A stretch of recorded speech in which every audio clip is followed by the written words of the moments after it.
মহাদেবের মহাচন্দ্র তখনে কষি ততক্ষণে মহাদেব হুঙ্কারে মারিলা এক গুটা পদ্ম বৃক্ষ তখনে জন্মাইলা এক গুটা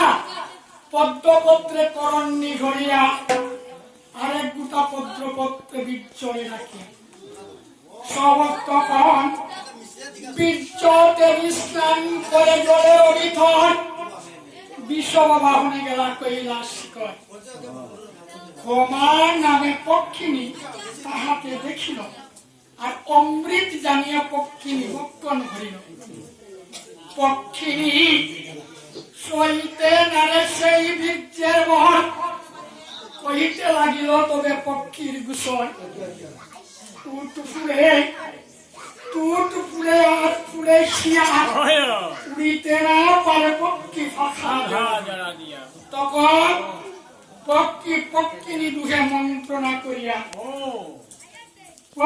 পক্ষিণী দুহে মন্ত্রণা করিয়া আর ব্রহ্মার নিকটে প্রাণীকে দিল গিয়া তখন পক্ষী বলে শুনো ব্রহ্মা আমার বচন আর পদ্মমণি আমার পক্ষিণী কি করিল ভক্ষণ তখন ধ্যান করে ব্রহ্মদেব জানিলা তখন মহাদেবের চন্দ্র পক্ষিণী করিল ভক্ষণ ব্রহ্মা বলে শুনো পক্ষিণী আমার উত্তর যতাই করিয়াছ আহার তথাই উদ্গার কর নিস্তার নাই ব্রহ্মার বাক্যে পক্ষিণী কিনা কর্ম করিল পুনরপি পদ্মপত্রে বীর্য দিয়া কুম্ভের কুম্ভ সহিত সেই বীর্যের পৃথিবী ছাড়িয়া কুম্ভ দিতে ধ্যান করি বাসুকিয়ে জানিলা তখন আর মহাদেবের চন্দ্র আমার কথা তখন আমার যোগী ঋষি মুনিগণ মহারিষ্ট হইয়া নানা মধ্যে পড়বের বীর্য মধ্যে থইয়া নানা মতে পড়বের সেই বীর্য মধ্যে থইয়া বেদের বনি শুনি বীর্য পূর্ণিত হইল আসম্বিতে মা মনুষয় জনম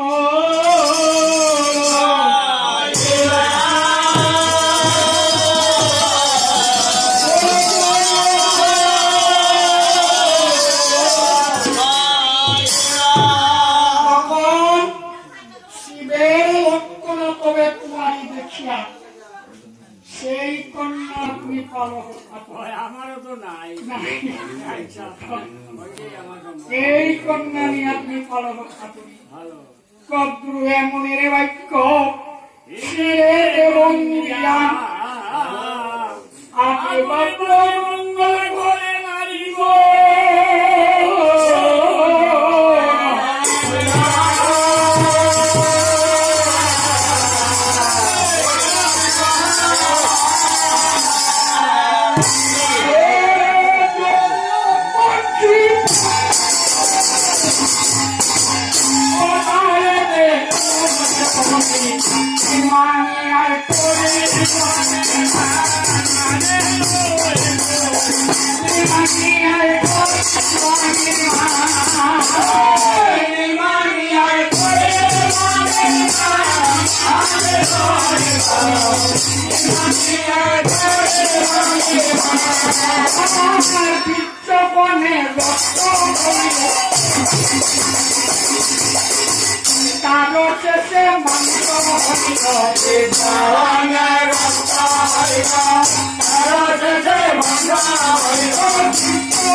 আরো শেষে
মন্ত্র